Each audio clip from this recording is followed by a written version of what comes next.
I can't create content because I'm too introvert, I'm shy, I'm afraid of what others may think. Oh my God, why should I get exposed? I don't want to.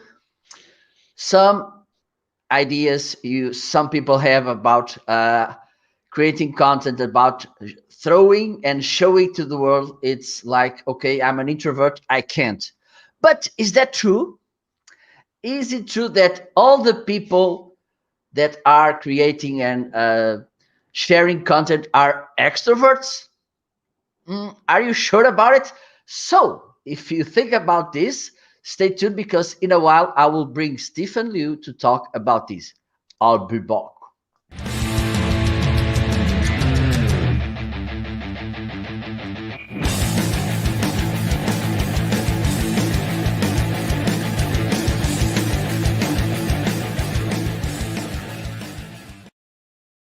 Hello, hello, hello. Welcome to another The Special Marketing Live Show. And today is day to talk about introversion and content creation. And with that, creating network, which is something very important as well. So if you are watching us now live, please let me know where are you and on which platform you are located. I've seen here Chris. Hello, Chris. How are you? Good to see you here.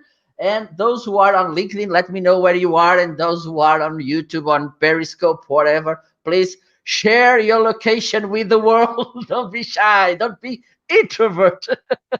So today we're going to talk about this. And I consider myself as an introvert, and it doesn't stop me. It's not an excuse to not being creating content. And also my today's guest, Stephen, which is on the basement waiting with a bottle of, well, a glass of water and a cookie. Let's have a cookie while he's waiting. And we'll discuss this because I think it's one of the main problems, and I see it. People ask me too often on my trainings, oh, I'm shy, I'm an introvert. Well, I'm afraid of creating things. And today we're going to talk about this precisely with Stephen. If you are watching now, please let your comments, your questions on comments. If you are watching the replay, please let your comments and doubts as well. But please tag me or Stephen if you want to address the question for him. Okay. And also, if you know someone who may likes this conversation, please bring them to the conversation so she or he can follow us. Okay. So let's bring Stephen. Let me see. Hello, hello. How are you? I'm doing good today, Marco. How are you? I'm good too. Thank you. First of all, thank you so much for being here. It's a pleasure to have you on my show because you're a very engaging person on mostly on LinkedIn. It's amazing. And your tagline you have there, I'm an introvert. And sometimes people, I think they make this mistake because I'm an introvert. I cannot interact. I cannot create content and so on. So I think it's more an excuse than anything else. But first of all, Stephen, I will ask you please to introduce yourself and then we can go to the conversation. Sure. Yeah. No, thanks for having me on the show here. And you said my LinkedIn headline, says I'm a shy introvert becoming a public speaker. So I do get a lot of comments on that. A lot of people connect with me because they are shy introverts and they're trying to get better at public speaking. So yeah, a little bit about myself. I'm based here in California in the United States. I've lived here my whole life, never moved anywhere else. But it's a great weather here, so I can't complain too much. I do have a full-time job. I'm a project manager working in the defense industry. I've been a project manager for about 2 years now. Just continue to grow, continue to learn new skills as a project manager working in supply chain. I've been at the company overall for 7 years, and within those 7 years, have had 5 different positions. So it's helped keep me fresh and helped keep me excited every time I start a new job. But we're here to talk about LinkedIn, and I started creating content on LinkedIn in 2017 with monthly articles, and then in 2018 I decided to challenge myself and do a 52-week challenge of weekly LinkedIn videos. I'll share a little bit more about the struggles I went through, the challenges I went through, but I can say I have done a video every single week since 2018, and now this year in 2021. I upped my 52-week challenge even more, and I'm doing a weekly LinkedIn live stream every single Friday here on LinkedIn. So it just shows how far you can go, and it shows how far I've come just by putting myself out there, just creating content, and just building that confidence in yourself to do even more greater and more amazing things.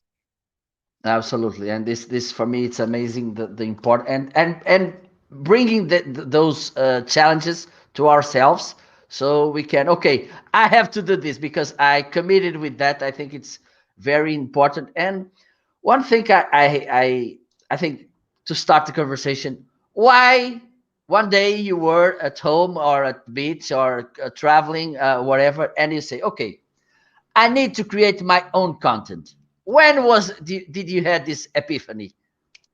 Yeah, so I said earlier I started doing monthly articles in 2017, and that was just my way of so my articles were a way for me to share my goals with everyone for the year with as many people as possible, and that was my way of holding myself accountable. Because hey, I want to tell hundreds of people. I think at that time I only had 900 connections on LinkedIn. I'm going to tell hundreds of people on LinkedIn, here are my goals for the year, and every single month I'm going to write an article about it and share how I'm progressing toward my goals. So that really helped motivate me and helped keep me pushing towards achieving my goals.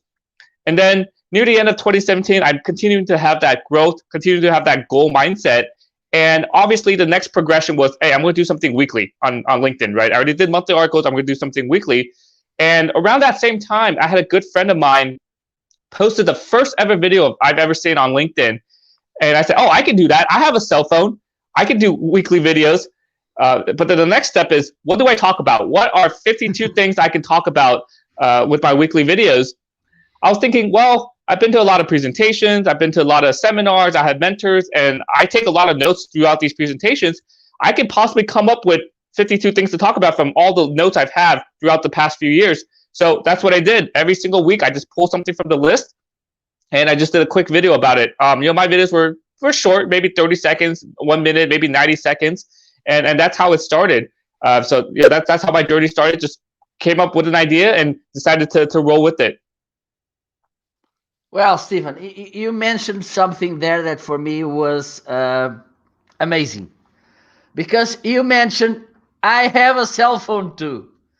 Because I think one of the problems about this, and okay, we are in the age of video and also the age of audio, which you can do both with just a cell phone.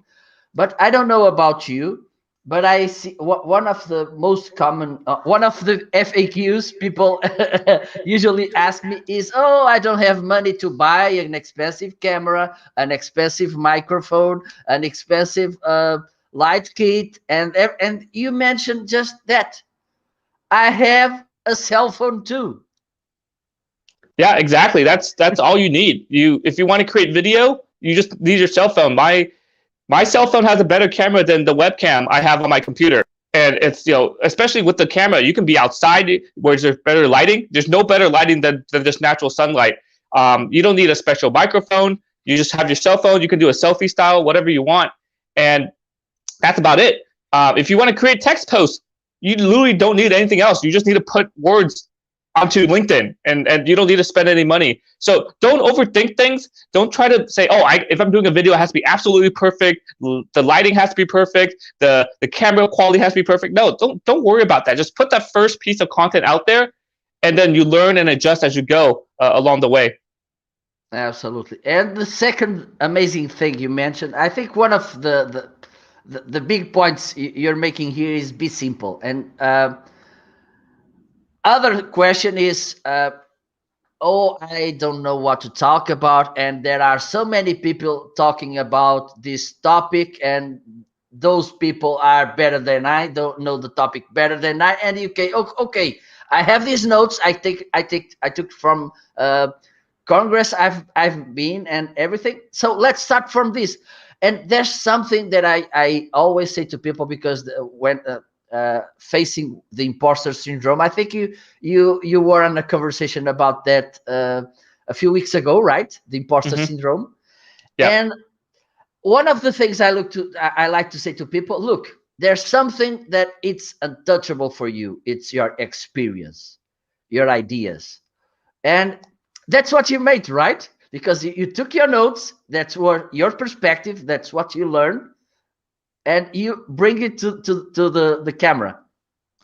Exactly. Yeah. So as I said earlier, in 2018, I had a list of things to talk about, which, yeah, it's a good plan to have. But I learned in 2019 when I started doing another 52-week challenge of videos, I realized, oh, I don't have a list anymore. I got to come up with things to talk about. So every single week, because it helps by doing it weekly, throughout the week, I can think of ideas to talk about. And then during the weekend, I can shoot the video. And I just kind of talked about what I was dealing with in my life. I started a new job, so I talked about how to find a new position, what to do when you start a new job. I was also doing grad school at the same time, so I talked about how to manage your time, how to deal with stress, and how do I study, how do I balance all these things what I have going on, and I just picked random opportunities to film. For example, I went rock climbing with a friend. And I was like, oh crap, I need a video for this week. What do I talk about? So, I'm there rock climbing, and then I did a video where I said, just like in rock climbing, in your career, there's different ways to get to the top. You don't have to follow a single path, right? There's not a single path to get to the top of the rock climbing wall or the top of your career. Just go try different things. Try different ways to get there. And there you go. That's a video. So my key is don't overthink your content. And the easiest thing to talk about is yourself. Talk about your experiences, because no one else has had the same experiences as you. And ideas will just come your way. So don't do what I did and try to come up with 52 things right off the bat.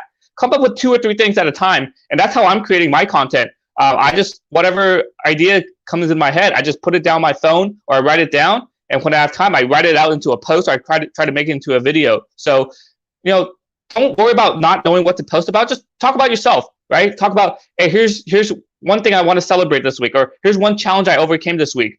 And you just start from there, because people resonate with stories. People resonate with who you are. You don't have to come up with some amazing brand new idea that no one's ever heard of, because every idea has been taken. So you just got to post about yourself, share something personal, and people relate to that.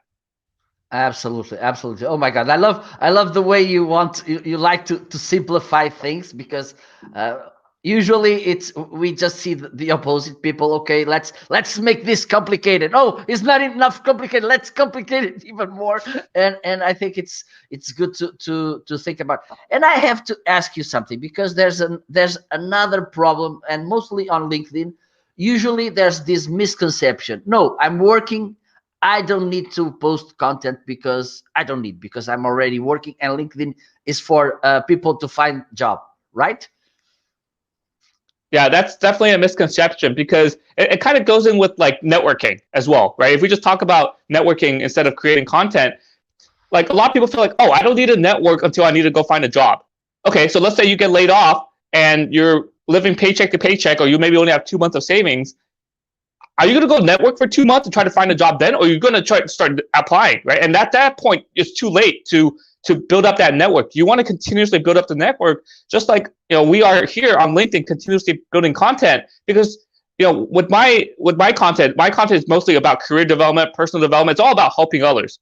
So if I ever need help from someone, and I say, hey, can you refer me to a job, or hey, I'm looking for someone to talk to about this, I've been helping people, and maybe you indirectly, over the last 3 to 4 years with my content. So it doesn't seem like a favor when I'm asking you people to reach out to people or ask them for help to refer to a job. It's because I've been putting content out there. So your brand doesn't come overnight. You have to put in the effort. You have to put in the time into it. So that's the key on LinkedIn. You have to consistently post. You don't have to post every day. You don't have to post every week, but you got to at least post, every week or so, just to continuously show up on this platform. And so then people get to know you. I did a post this morning where I have 6 speaking opportunities this week. This is number 4 for me, Marco. And I did not reach out to people and say, hey, let me join your show. It's people reaching out to me to say, hey, I would like to have you on my show. I would like to have you on my podcast.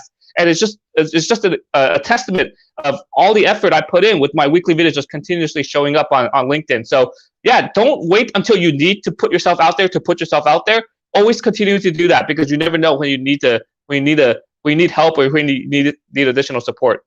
Absolutely. Like if you are a sport people, you don't start training the day before the competition. It's like it's the same. You have to Yeah. keep practicing and doing and improving and everything. And also there's this thing which for me it's very important. And you talked about consistency, which for me it's key in everything, because it allows you to improve, to get better. It allows you to have new ideas, because this feedback, and some people just think about feedback as someone giving you their opinion. No, sometimes they give you more insights to build the next piece of content. That's why it has feed there, because they are feeding you with new ideas also. And again, it one of the things I like to mention about consistency, it shows to others how serious are you on this. Your thoughts Yeah. are on this, Stephen, Yeah, please. yeah, exactly. So back to my very first video in 2018, I had all this imposter syndrome. I had the video ready to go, and I just couldn't upload it. I sat there for like 15 minutes, and I'm just like, do I really want to do this? People are going to judge me on LinkedIn. People are going to think this is stupid, et cetera, et cetera. And I just basically said, hey, I'm going to, F this, F this. I'm just going to upload it. So I just uploaded it. And after I uploaded, I was going to delete it right after, because I just started having all this regret putting it out there. But what happened was I started getting all this positive comments from people saying, oh, wow, this is the first video I've seen on LinkedIn. Oh, great job putting yourself out there. Because especially with video, a lot of people don't have that confidence to do it. And I'm telling people it doesn't take that much confidence. You just have to put yourself out there. Just put that first one out there. But you're doing something that 90% of LinkedIn users would never do, would never even try to attempt to do. So you're doing something amazing. And in addition, I was thinking about quitting my 52-week challenge after like 4 weeks there. And it's not because it was hard to make videos. It was just like all the self-doubt started coming in. But I told myself, hey, in my first video, and in all 4 of these videos, I said this is week 1, week 2, week 3. This is week 4 of my 52-week challenge. It's going to look bad if I just quit, because I committed to everyone on LinkedIn that I'm doing a 52-week challenge. So, you have to be consistent. And it's definitely hard, right? That's why it's called a 52-week challenge. But I'm glad I did. I'm glad I did not quit after that first video. I'm glad I didn't quit after that 4th video. And I kept going, because over time with these videos, as you said, you're getting feedback. But I also got feedback with myself. I'm watching my videos every single week. I notice my tendencies. I notice that maybe I'm not looking at the camera. Maybe this other video, I'm saying a lot of filler words, or Maybe this other video, I'm talking too quickly because I'm in a rush. So I learned as I go, and being comfortable with on live streams, being comfortable with public speaking, it doesn't come overnight. So it's just all that consistency over the past 3-4 years, and just continue to grow every single time, continue to get better. And just the presentation skills. I could talk about video quality, I could talk about everything else, but in just terms of presentation skills and being comfortable and being confident, that has come definitely a super long way since my very first video. Absolutely, absolutely. I know what you're talking about.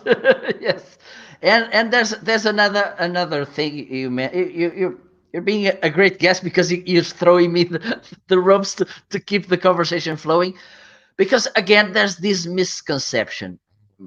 You mentioned 90% of people on LinkedIn are not creating content. I think it by these days it's way higher. I just threw that number out there. Yes. But I think it's around that. And sometimes we think, oh, there are so many people creating content. Why should my content stand out? But the point is, there are not so many people creating content. That is definitely true. I don't have the exact number off my head, but I would say, out of 600 million users, I think, or maybe it's even 700 million now, but out of like 600 million users on LinkedIn, I think about 200 million are active, as in like they log on a month. And if you think about it, like only 1% of these people create content on LinkedIn, just text posts. And if you think about it, only 1% of those 1% put videos on LinkedIn. So you could be part of a very exclusive group on LinkedIn putting content out there. And you look at all these people on LinkedIn, you could look at me, you could look at all these other influencers and say, oh, wow, their videos are amazing. They're just so confident. They got all this fancy equipment, et cetera, et cetera. But it didn't start that way, right? We all started somewhere. some people do have that video marketing or digital marketing background. I just started with a cell phone, and my first video was super quiet and no confidence. Like I had to start. I do a video every single year where I talk about my very first video, and I just laugh at myself. I just say, hey, that was a super crappy video. But we all had to come somewhere. We all improved as we go. So don't be afraid of having that most perfect post out there, the most perfect video out there. You just got to put yourself out there, because that first step is the hardest. Just put that first one out there, start having those positive comments come in, and then you'll get that more, you give it more confidence, and you continue to grow week after week. Absolutely, because the other day I had Alex P. Sheridan. I think you also follow him, right? Yeah, he's great. He's amazing. He's amazing. And one of the questions I made to him is, don't you think, because this could happen. This could happen. When he posts one of those amazing videos with these amazing characters and everything, don't you think that people rise too much the expectations, the things that they will think would be acceptable to show on LinkedIn, and this could stop people? And he said, no, you see, I create different kinds of content, so to show some not so well edited, not so big production, so people understand that there are too many ways to create content, and that's not only way, a perfect way, a great way. No, and also, and this is something that I like to show, as you did. It's the first video I recorded and uploaded to Facebook in 2016, I think. It's a mess. The only thing, and for me it's important, is what the message I'm sending. For me, this is something it's not negotiable. If you're not sending a good message, forget about everything else. But I think it's very important for people who are on this video thing to show the first ones we made, so people can understand, okay, I can do better than this. Yeah, exactly. Like I said, we've all come a long way with our content. And every year, as I said, I always like to put out that first video saying, hey, this is how far I've come. So yes, my video quality, my presentation quality is so much better today, but you just gotta start. You just gotta roll with it. And I kind of like what you said here. It's never going to be perfect. Like, we're doing this live stream, I'm doing it on my phone because I have computer issues, but we're still making it work. So focus on the message. Don't focus on having the best equipment. Don't focus on the best camera, the best lighting. Just focus on your message. What do you want to tell people? Right? What's the message you want to tell people? And you go from there. Absolutely, absolutely. And the other thing people usually overthink, and I'm very provocative with this. I don't know what to talk about. I'm not that good, whatever. And I have this approach. Let me know, what do you think about it? Look, so what you're saying me is, you have a business, right? You help your customers, right? Right. So I think you can't help your customers, because you're saying me that you don't have nothing to say to people that may help them, and they start looking at me like, this guy is crazy. And I said to them, well, I think you got the point, because what you have to do with this thing is, look, let's give an example. Stephen, you call me with a question you have about my expertise. You're a friend of mine. You call me to ask me something, a common question, and I'm on the phone answering you, helping you. You made this, right? Yes, I did. So it's what you have to do in front of a camera. Think about your friend, about your relative, and answer them. Yeah, exactly. I think a lot of people have that hard kind of difficulty with videos, because they're like, oh, I'm not used to talking to a camera. And it's weird because, especially with the phones or even with your webcam, you have to get used to looking at the camera. You can't just look at yourself.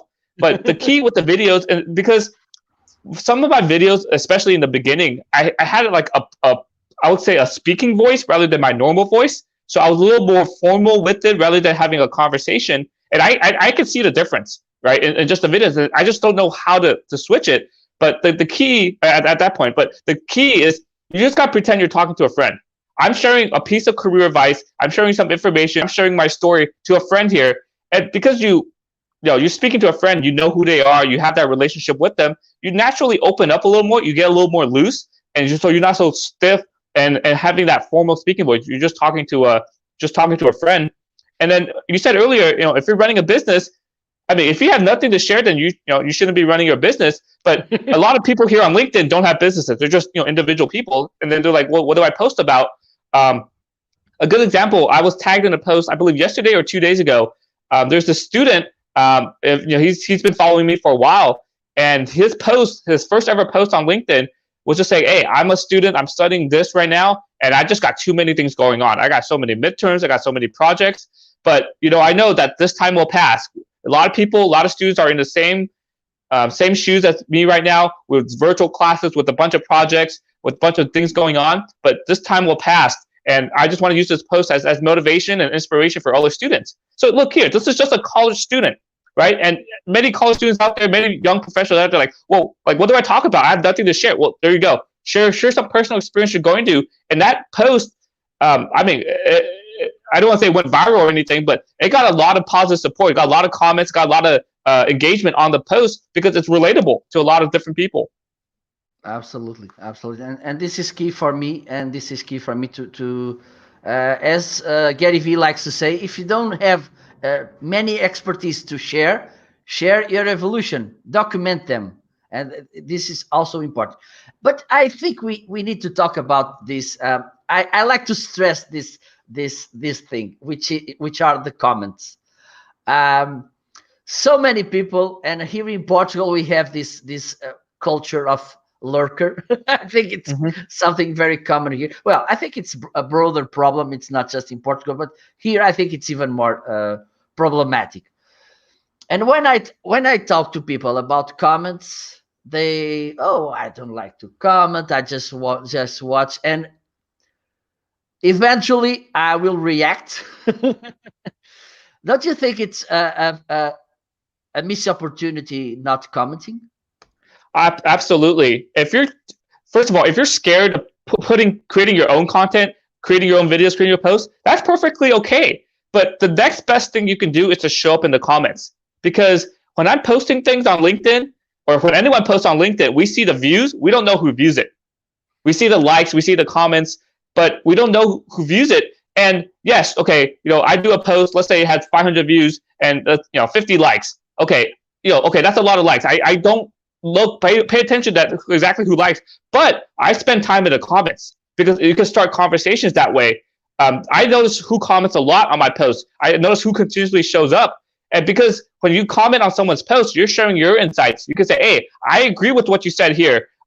This is something I've done in my career. Or, hey, I don't quite disagree. I believe this to do this. Or, so with these comments, it just allows you to kind of find your voice a little bit, and just because someone already addressed the main topic, you're just adding a little more support on top of it. So definitely comment on people's posts. Don't be a lurker. Don't just scroll through. And also, don't be lazy and just hit the like button, because that takes half a second. Spend an extra 5 seconds. You only need 5 seconds to write out a comment. And what I noticed with my posts, like I said, I noticed who the same people showing up in the comments. So that's how you naturally build a relationship with those content creators. You don't have to DM them. You don't have to message them. You don't have to get on a Zoom call. But I notice who shows up in my comments a lot. And then, whenever they need to reach out to me, say, hey, Steven, I need help. Can you refer me to a job? Or, hey, I'm trying to create content. I don't know how to start. Hey, because you've been showing up on my content, I know who you are. I'm more willing to help you. So always show up in the comments, because that's the easiest way, other than creating content, to show up on LinkedIn. Absolutely. And you mentioned something that it's very important, and we can start putting the networking thing also on the table.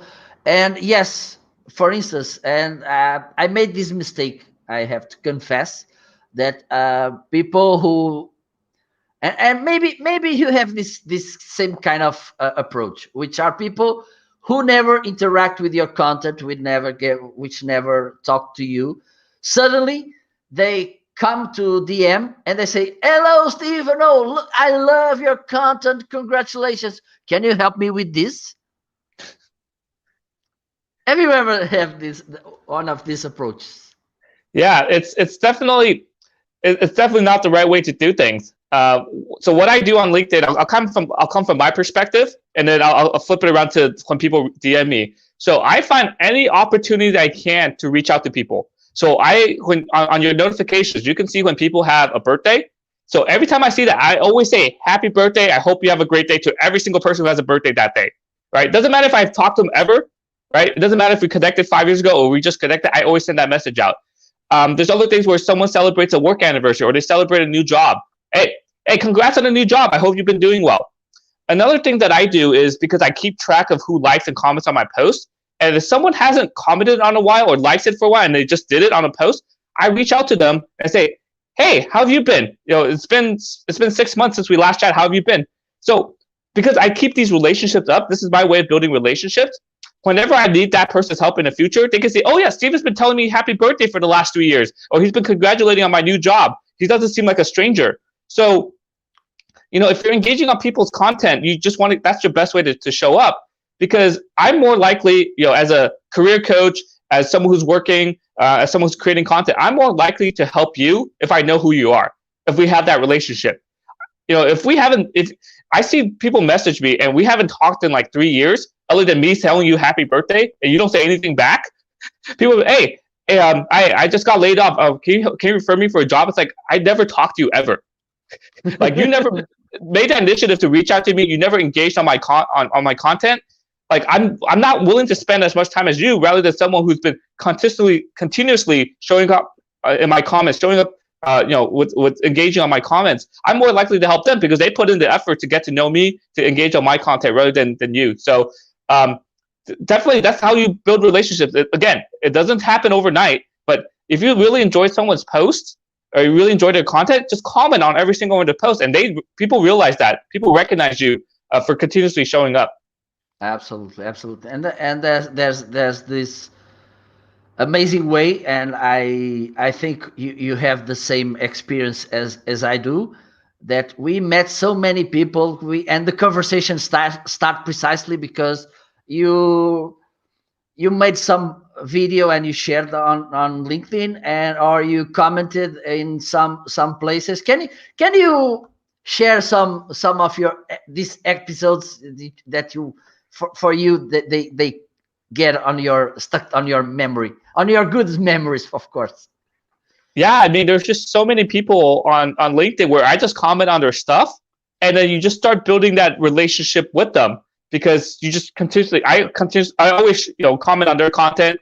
A little hack that I do is, I look at someone's post, I write a comment, I like their post, I go to their profile, and I go look at their recent posts, because, I'm not on LinkedIn 24/7. I'm going to miss a lot of posts. But I really like this person's post. I'm going to go check out their last 3 to 5 posts and comment on them, so I make sure I don't miss a thing. So I'm trying to think of any specific examples, but there's plenty of people on LinkedIn. Like, yes, I do have almost 8,000 connections, but I can say I have a lot of good friends here on LinkedIn, just through commenting, through messages, through sending messages to each other, to engaging on each other's content. And what I've realized is sort of funny. I'm doing these weekly LinkedIn live streams. I noticed my guests on my LinkedIn lives are on other people's live streams as well. So it's just, we have this little, I don't want to call it a fraternity, but like just this group of like people who are on each other's LinkedIn lives. It's just sort of funny how that works out that way. But it's we're all a supportive community. We all enjoy each other. We all enjoy just talking to each other and sharing ideas. And whenever things open up again, what I used to do before COVID is, whenever I go on business travel, I go on LinkedIn and search, who do I know in this location, right? So, like, if I was going to, like, I went to Chicago, and I just look up, who do I know in Chicago? I'm not going to meet like everyone I know in Chicago, right, on the trip. I'm going to pick the first, the people that I've engaged with the most. So I met up with Shivan. He's been engaging on my post over the last 2 years. I was like, hey, do you want to just grab coffee? I'm being in Chicago during this week, and that's what we did. I believe this was like in 2019. I went to San Diego and I met up with Brian Schulman. He's been creating content forever on LinkedIn, and I started creating content. He's been a longtime supporter of my content. I said, hey, Brian, do you want to meet up for brunch or something? So we met up for brunch. We each shot a video. So, whenever things open up again, that's another way to take that relationship even further. I've done a lot of Zoom calls with people I've been engaging with on their content, But I think having that in-person meeting whenever things open up, it just makes it go, such a long way. So whenever you go on travel, just look up on LinkedIn. Who do you know in that location? And once it's safe to do so, meet them in person. Well, that it's a great tip, of course. It is. And by the way, I had it was Tuesday. I had a show with Tim Son. I don't know. He's a partner in crime with Brian, and then they came to my. I don't know if you have this experience, but if they come to your comments during a live show, it's a crazy thing. Yeah, it's funny because with Brian, like I said, like I met him in person. It's just over the years we just built a strong relationship. I did my first ever LinkedIn Live last year by myself. Right? I said, hey, I'm going to do a LinkedIn Live. I just started talking about random things about how I created content, and then Brian said, hey, can I join you live? So I just added him to the live stream, and instead of me just talking about myself for 20 minutes, we just had a whole on conversation for like an hour and a half, just like me and him talking to each other about a variety of things. So, you just never know. You start creating these relationships, you start building these friendships on LinkedIn, and you just support one another on your content there. So, always engage with others in the comments on their feed. And when you start posting content as well, always reply back to every single comment you get. Until you make it so big that you can't even manage that. But that's how you build relationships with the people that engage with you as well. Absolutely. And we can talk about this live stream thing, because you came. I don't know how long ago it was. You came with the challenge about these weekly live shows, and I think you're full booked, right? Yeah. So I started my LinkedIn Live challenge on January, whatever the first week of the year was. So my first live stream was just me, and then I started signing up people to be guests on my show, and I booked all the way through September. And what I did was I created a poll maybe last December and say, hey, I'm doing a weekly LinkedIn Live series, and I'm looking for people to be a guest. And I already told people I'm going to do a weekly LinkedIn Live stream. So a bunch of people, signed up on the poll. I created this whole spreadsheet. I got people signed up. And then now, when people message me, say, hey, like, I really like your LinkedIn Live show. And I ask them, hey, do you want to join me? So then, now I just have people continuously showing up there. So I'm booked all the way through September. So it makes the planning a lot easier on me because I didn't know who's going to be coming up. And I just, take it 1 week at a time. But yeah, it's all about, because people want to, just want to have a conversation. People just want to, just put themselves out there, just want to share their expertise. And with my LinkedIn Live show, I put the focus on the guests. I let them share about themselves. I let them plug their business or whatever they're working on and share their expertise. And I provide my insights as well. So I want to use LinkedIn Live to give other people the opportunity to share to a much larger audience. Absolutely, and this is very good, and I can tell by my own experience how good it is to bring guests. And by the way, for those of you who are watching, if you have something to share with us about your LinkedIn presence, about your social media presence, please let us know on comments. How do you feel about creating content? How do you feel about networking on these platforms? How do you feel about commenting, for instance? And I think it's good to something you mentioned when you go somewhere. And let's get back to those good times where we can go to Congress and meet people and engage with them and have some beer or have some whatever, because I think one of the mistakes usually people do when they go to Congress is that, for instance, they go with a given group, they go 2, 3 people, 4 people, and they get all the time on that bubble. Okay, they are sitting in the same places. They go to the coffee break and they are just there on their little bubble. How do you approach to these events? Because I think it's also important. Again, even though we are an introvert, I think every little moment can help you to bring and to build an amazing network, right? Yeah, exactly. It's hard networking as an introvert. It's easier online, right? Because you can just sit behind a computer, you can message people, etc. It's a lot easier. But in person, that's when your introvertness or introvertedness, whatever, comes out the most. So I would say, hey, if you're just completely scared of doing a networking event, like you just don't like talking to people at all, set up a mini goal, right? Maybe you bring a friend with you to the same networking event, but you guys, you and your friend, you say, hey, we're going to talk to 5 people. Once we talk to 5 people, we're going to go home. Just set that goal, right? 5 people is a lot of people to talk to, right? Talk to 5 people and just go home. And because just putting that goal in front of you, just like, oh, it's something to work towards, and you're not overwhelming yourself. You're not trying to talk to half the people in that event. And the next time, maybe you don't need to bring a friend more. Maybe you go by yourself.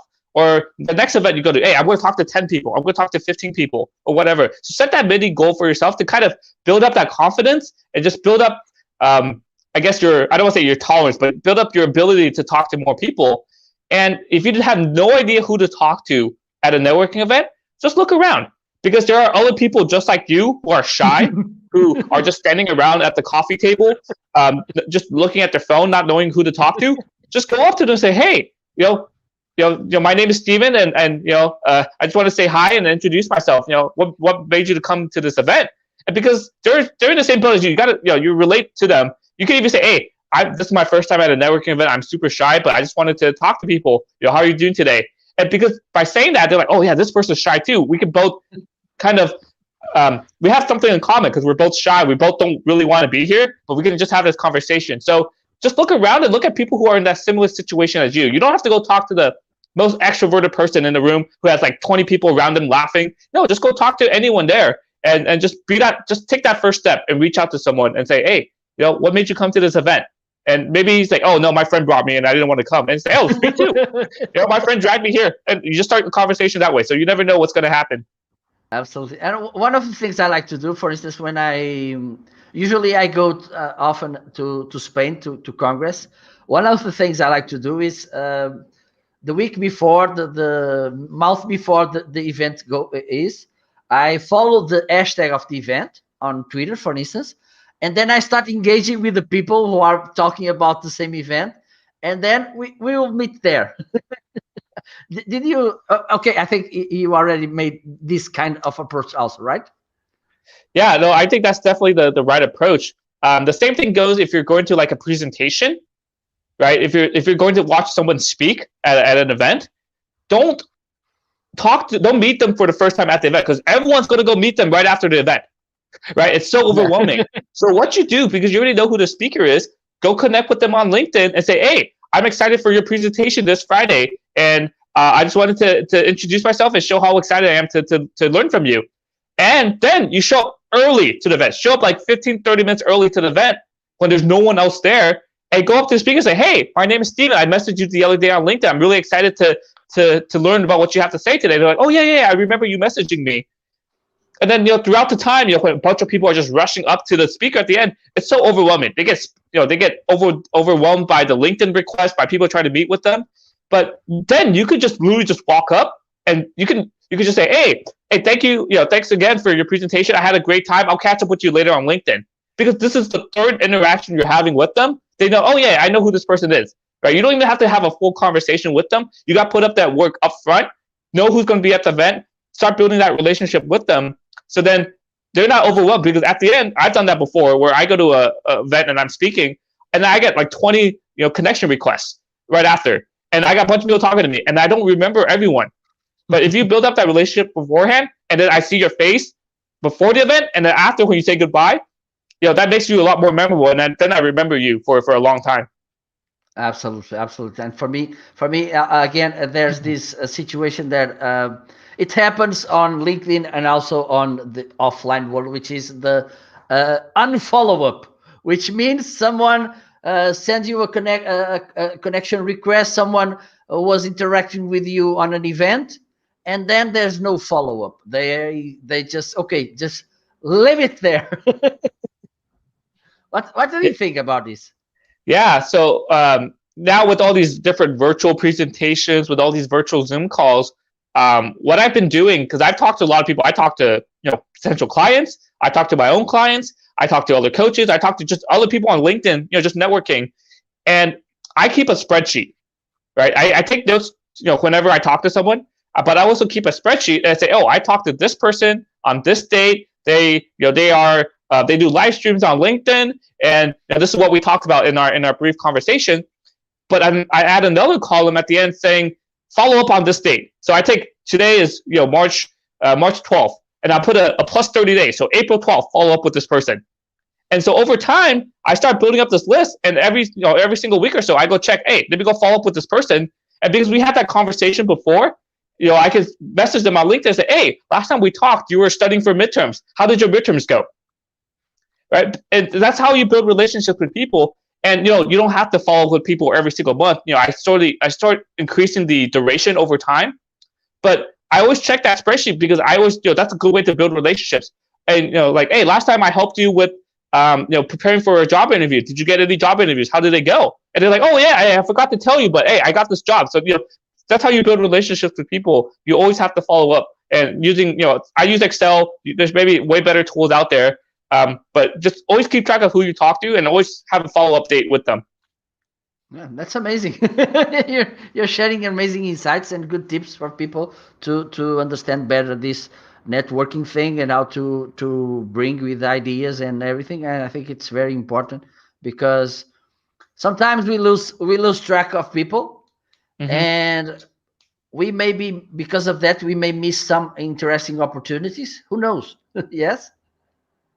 Because there's also this thing. Let me share this because another thing people are missing when they create content is the vanity metrics.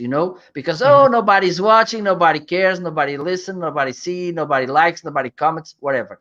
One of the things I like to ask them is, are you commenting on others' posts? No. Oh, so I think I know from where it comes. But the other thing, and mostly on LinkedIn, is that sometimes you don't know, but the right people is watching your things. And this happened to me. I don't know about you, but you will share your experience. But sometimes just because you share too often, or not too often, okay, content about this topic, someone is watching you, and one day they will knock at your door. Look, I've been watching your posts. I like your content. I have this project. I have this company. I would love to work with you.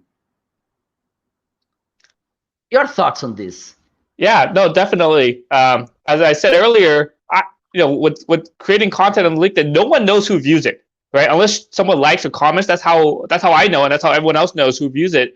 I'll share a specific example, but kind of on a general level, there's a lot of people that message me, when I say, hey, happy birthday, I hope you have a great day. And they say, oh, man, thank you for the birthday wish. I really enjoy your content. And they never liked a single one of my posts, right? So there's a lot of people out there who are silent lurkers. But a more specific example, this was maybe like in 2018 when I started my 52-week challenge. I was at work, and I'm in this diversity and inclusion council, right? So we're talking about different strategies related to that, not related to what I do day to day for work, but kind of diversity inclusion initiatives. And then I get to the meeting a little early, and across the table is a vice president. So I said, hey, Sarah, how's the move to Florida? I hope everything went well. And she said, oh yeah, everything's going great. Thanks for checking up on me. Hey, I really enjoy your videos. And then someone next to her said, hey, what videos? So then I had to go through my whole spiel about, this is why I'm making videos on LinkedIn. But then at that point, I realized, wow, a vice president at work watches my videos. So you never know who's watching. Don't let that be any pressure at all, right? Just when you post content on LinkedIn, just have the mindset of, I don't care how many views this gets. I don't care how many likes or comments this gets. I just want to help people. So if at least one person takes away something from this, that's all that matters. So, with my content, it's all about career development. It's all about personal development. It's all about growth in that way. So it's very general.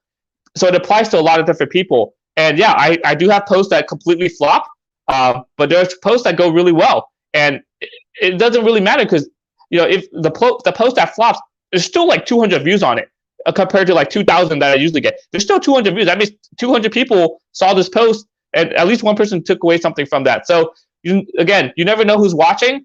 So just put content out there, and you never know when that opportunity is going to come your way. Maybe just like this week, where I have 6 different live streams that I'm doing. My God.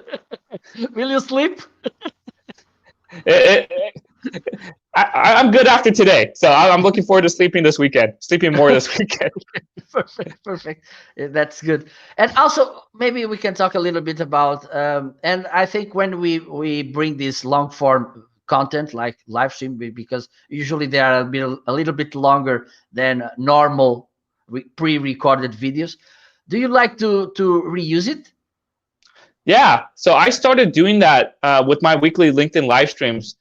So with each video, with each live stream is about 30 minutes. I bring in on a guest, and just our introductions and our icebreaker takes about 8 to 10 minutes. So then we have about 20 minutes of content, and from there I can make anywhere from 6 to 10 videos from that, and that's just me talking. Right? I don't take insights from my guests, but I share the recording with them. I share the timestamps with them. They can do whatever they want.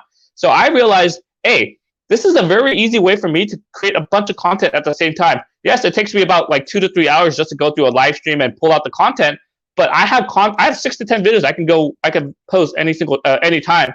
So when I did my live streams last year, I was very lazy to do that, but now I realize, hey, there's a lot of benefit to this. So each week I only post about 2 out of the 6 to 10 videos, but I have now I have at least, I don't know, it's been 10 weeks. I have at least 60, 80 videos I can post anytime I want. So if I find something relevant, if I find something good, I could just post it. So yeah, definitely, they call it micro contenting. It's good to take a larger live stream or longer piece of video and just cut it down to smaller pieces.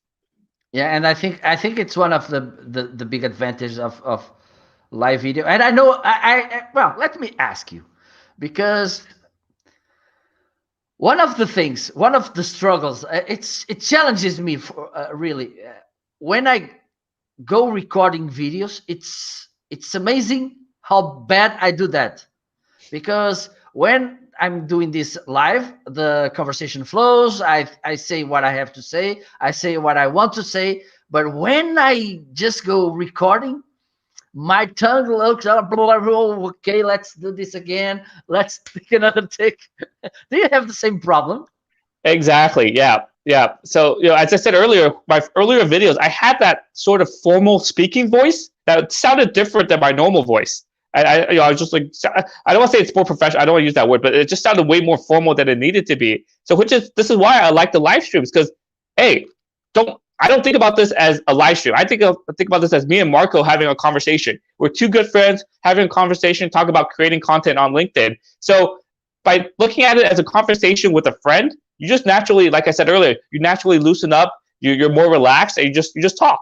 And as you finish the recording and you go through editing, you just got a bunch of content you can make from there. So it's definitely easier than just doing a video. But last year, when I was still recording my own videos rather than taking them from my live streams, I have a mini tripod that I put my phone on, and it's just like I'm making a production. So then I'm super formal, I'm super tight, and it's like, no, I just got to relax. So they'll definitely agree. It's live streams are so much easier because we're just having a conversation rather than I feel like I'm recording something. Absolutely. I think, and another thing, and I had this conversation some months ago, and I was talking about my content and everything, and someone said, "Oh, one of the good things about live stream is that those who are watching you, they are not so picky. They forgive you for the mistakes you made and the not so good things you made." And I said, "Oh, stop there, because it's not the point. The point is you. It's you who should forgive you for the mistakes you make. Because if one day someone approaches to you and say, 'Oh, you're so bad. Go away. Stop doing this because you suck,' because you don't have your own forgiveness, it's a problem." Do you feel the same? Because one thing for me, it's okay. It's to make mistakes while you're live and not even on your pre-recorded videos. Yeah, no, that's your thoughts on this. Yeah, that's the beauty of live, because you never know what's going to expect, what you're going to expect. It's just this is just having a conversation with a friend, right? Maybe you're having coffee with a friend, and then a plane flies over. Like, do you stop the conversation and start over? No, just keep going. So that's just the beauty of the live. Like with my videos, if I do a pre-recorded video, I only do about 3 or 4 takes. I know it's not going to be absolutely perfect, I could say maybe or like once or twice, but that's it. Right? I'm not going to spend all day trying to make a 1 minute long video. So just that's the beauty of the live streams. Whatever comes your way. If you misspeak, you trip over your words, whatever, no big deal, right? You just keep going, and you're just having a conversation with a friend. Absolutely, absolutely. Well, Stephen, we are almost reaching the end. I will ask you. Well, you have some more tasks, small tasks,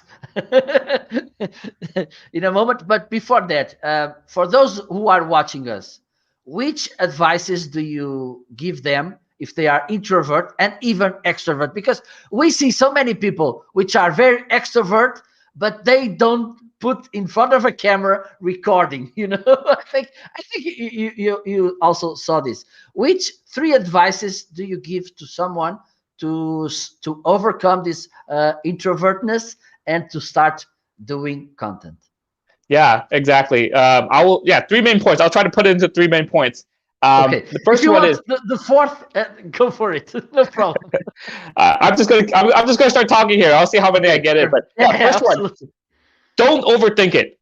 Right? Whatever. If you're doing a text post, if you're doing a video, don't overthink it. Right? Don't spend 2 hours trying to write 50 words on a text post. Don't spend 4 hours trying to make a 30-second video. Just spend, I tell people, if you're doing your first video on LinkedIn, make it 30 seconds long, talk about who you are, what you want to be, what your passions are, and spend no more than 10 minutes on it. Because it'll never be, especially your first video, it's never going to be perfect. So don't overthink things. And then second point is, don't let others judge you. Don't assume that, oh, no one's going to care about my content, or people are going to start judging me and say I look funny or I sound funny, therefore I'm not going to post on LinkedIn, or no one cares what I think. No. You have no idea what other people are going to say until you post the content. So it ties in with don't overthink. So don't overthink your own content, but don't overthink what other people are going to say.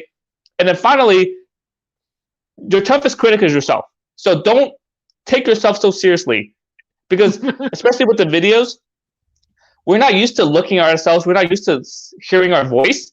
So when we'll look at our recording, we're like, oh, I sound a little funny. Well, no, that's how you sound to everyone else. That's how you look to everyone else. So don't worry about that at all. So just don't overthink things. Don't worry about what other people think. Don't try to spend so much time trying to fix what you look like or what you sound like, and just post it. Because the hardest thing to do is that the first step is the hardest thing to do. So don't say oh, I'm going to make 10 videos. Just put that first video out there and see what happens. See what kind of comments you get. See what kind of support you get. Right? If especially on LinkedIn, it's all positivity. It's all positive support. You're going to get a lot of positive comments like, oh wow, you're putting videos on LinkedIn. That takes a lot of confidence. I'm really proud of you. You start getting comments like that. You start getting DMs like that. That keeps you going. That motivates you to keep creating content on LinkedIn. So I've been creating content on LinkedIn for 3 to 4 years, and there's just times where I'm like, hey, I don't know if I should post anymore, right? I don't know if I want to keep posting at the rhythm I'm going. Maybe I should take a break. And then occasionally I get these messages from people saying, hey, I watched a video about how to have confidence in yourself or how to overcome self-doubt. And that really helped me reach out to other people. And that's how I got a job interview. So just messages like that, you get all these positive support from people.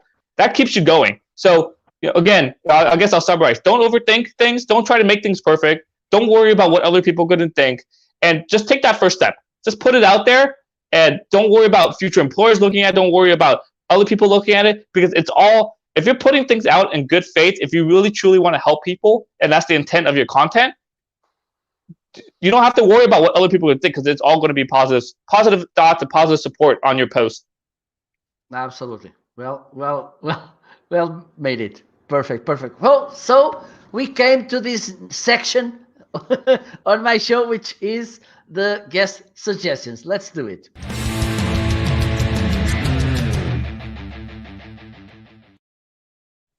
So, Mr. Stephen, now it's time for you to bring some suggestions to our audience, which are a professional that you recommend to follow because he or she shares amazing content, a book, a tool you use, a habit you have, which should be healthy and legal, because sometimes people want to share something which is not so healthy or not so legal, a movie, and a TV show. Are you ready? Yep. I will recap it one by one. No Okay. problem. First of all, a professional. Yeah, someone I highly recommend that you follow on LinkedIn is June Coloroso. So she got laid off in April last year during the pandemic, and she, for a while, she was a silent lurker on my content. And suddenly, like sometime in June or July of last year, she sent me a message, and she said, "Hey, I really enjoy your content. Can I get on a Zoom call with you to talk a little more about it?" And since then, she's just been she's completely blown up on LinkedIn. Like she's what I really like about her, because she's very relatable. She got laid off during the pandemic. She has kids at home. She's running her own business as a working mom, and she has all these things going on, but she keeps it real. She puts dancing videos on LinkedIn. She puts her bloopers on LinkedIn. She's super extroverted, but she just lets that come out. She's just herself on LinkedIn. So I highly recommend connecting with her, following her. She has coaching programs. Just because I've seen how far she's grown. I was there from the beginning when she started creating content, and just seeing how far she's come. I highly recommend connecting with her. So she's absolutely amazing. So connect with June Coloroso. She's a long time, or not a long time, but she's a big follower on my content, big engager as well. I did a post last year because I kept track of who liked and comments on my content. She was the top liker, top commenter on my post. She did that on the most posts I had, and we only connected in June. So she was really engaging on my post. So I highly recommend connecting with June Coloroso. Perfect. A book. A book. Yeah, I hate this question because I don't read. So unfortunately, I don't have a good answer for you. I really need to start reading books. So if you have any recommendations, send them to me, and I'll check it out when I have a chance. Okay, perfect. Well, you can change the book for a blog, for instance. Oh man, a blog. Let's come back to that one. Okay. Okay, perfect. Now let's go to a tool. A tool. Yeah. So I don't have anything fancy. I use Microsoft Excel to keep track of things. I use Microsoft Word. But the major thing that I pay for is Clipscribe, and I think it's about like $99 for a year. When I bought it, it was only like $49. But it saves me so much time with creating video content. I take my live streams. I use Windows Movie Maker because I'm cheap, and just to do like cut editing, but nothing fancy. And then I upload it to Clipscribe. They do the subtitles automatically. They add the fancy title. They add all the banners and stuff. And I can put up a video. It uploads. I can edit it, and I'm done in 15 minutes. So that's the only service I pay for. But I highly recommend Clipscribe. Perfect. I'm gonna share something with you, which may be a game changer for you. I don't know if you have a reasonable good computer. DaVinci Resolve. It's free. Okay, it's a very good video editing software, and he does something that for me and for you would be very good, which is you can slice a video. Okay, and instead that you have to cut this and then render and then get back to the raw footage and then the next slice and so on this software you can slice each piece of content that you want to get and import it, export in just one time. Okay, and he slices each piece of content, and then you just go there and grab each one of them and use it. What's it called again? I'm writing this down here. DaVinci Resolve. How do you spell that? I'm gonna put it on the comments. let me.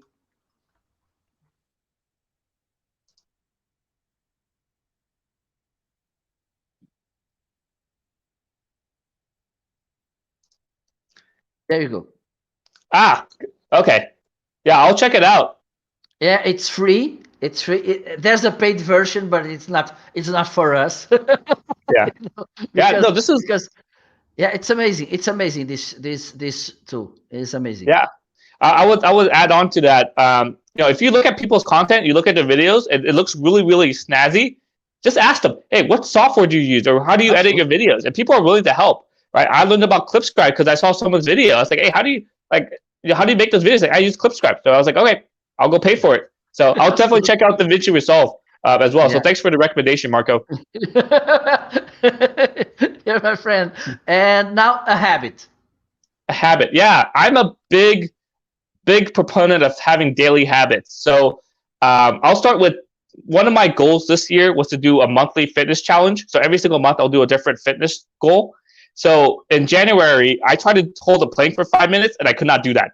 Like the best I could do was like 2.5 minutes. So in February, I was like, I'm going to adjust this. I'm going to try to hold the plank for 5 minutes throughout the day. So maybe the first time takes me a minute and a half, the second time takes me a minute and a half, but the third time, if I can do 2 minutes, that's 5 minutes. So that was one of my goals, and then do 100 push-ups a day as well. So in March, as of 2 weeks ago, I said I'm going to add on to it. So on top of the 100 push-ups a day, on top of the 5-minute plank, I'm doing 100 squats every single day. So with me working from home, whenever I stand up to use the bathroom, to get water, or maybe if I'm in a meeting, I just start doing some squats. I start doing some push-ups just so I keep my body moving. So that's one habit. It's a health-related goal. Another thing that I've been doing daily for a very, very long time, I think I've taken breaks here or there, but I learn languages every single day. So in 2017, one of my goals that year was to learn a new language. So I started learning Vietnamese. But even before that, I was using Duolingo to learn Spanish, and they came up with Mandarin as well. So at a certain point, I had a 1,000-day streak on Duolingo, and I think my current streak now is closing in on about 300 days. But the main language I'm trying to learn right now is Cantonese, and on that app, I think I'm at 198 days in a row right now. So those are the daily habits I do every day. That's one of the posts I'm going to post sometime. I haven't written it out. I just haven't had time to post it. But yeah, learning a new language every day, engaging on LinkedIn every single day, but also doing the fitness goal, a different fitness or a monthly fitness goal, doing those 100 push-ups, 100 squats, 5-minute plank every single day as well. Okay, so next goal, learning Portuguese in 2022. You will be on my show speaking Portuguese. Hey, I need a good reason to learn a new language. So once I'm done with Cantonese, I'll figure out what's the next language I want to learn. So okay, try something from Mediterranean. Yeah, no, I definitely I don't know any other than Spanish, right? But where I am, there's a lot of people from Mexico, from Central or from Latin America, so that's why I can speak Spanish here. But yeah, no, I don't know any like European languages, so that's something for me to pick up as well. So definitely. Portuguese it's very similar to Spanish. Yeah. If you are okay with Spanish, you will get to Portuguese easily, I think. Yeah. No, I realized the European languages are so much easier to learn than like Chinese or Vietnamese, because there's at least it's similar to English, all these Latin languages. But yeah, with Chinese and Vietnamese, it's so hard to learn. And then Cantonese. So I speak Mandarin as a native speaker, but Cantonese is hard because it's not a one-to-one translation. There's different words for everything. So it is almost like learning a new language. Absolutely. Well, I had a guest which speaks Cantonese. If you want, we can talk about this on the offline. Okay. Perfect. So now it's time to talk about a movie. Oh man. You might think my life is boring. I'm not a movie person either. I'll say the movies I enjoy watching. I'm a Marvel fan, so I like the Marvel movies that come out. So those are probably the only movies I go see in the movie theater, just because they're so popular. Okay, perfect. You like superheroes. Perfect. I like the action. Yeah. And TV shows. Do you watch any? I don't really watch TV shows. My girlfriend and I, we just went to The Mandalorian, so I really like that as well. We're a little behind on WandaVision. I know that ties into the Marvel theme, so we got to catch up on that as well. Perfect. Well, we just came to the end, and it's time for you to share where people can find you. Stephen, please. Yeah, so the platform I'm on, the social media platform I'm on the most is LinkedIn. So connect with me. I accept all connection requests. What I ask for you is, just send me a message as part of the connection request. Just say, hey, I saw you on Marco's live stream. I want to connect. So that's how I know you want to connect with me. And I'm going to send you a message back, and we'll start building relationships there. So yeah, connect with me on LinkedIn. You see my hashtag right there, Stephen Helps You. I put that on all my posts, so you can go follow that as well. As I said earlier, I do have a weekly LinkedIn live stream. I post content at least 4 to 5 times a week. So follow me, and and engage on my content. So I know that you're actually watching it and viewing my content. So yeah, no, thanks, Marco, for letting me share how to connect with me. Perfect. It's a pleasure, my friend. Well, first of all, thank you so much, Stephen, for taking your time to be my guest. It was a pleasure to have you here. A very insightful conversation. Hope those who watch this show, even though it's live or recorded, will have the courage to face the camera or to face the right paper or to face the recording audio button on the cell phone to start creating their own content, which I think it's something amazing to see how we evolve, how we can help people, what we can reach by creating content. It's huge, right?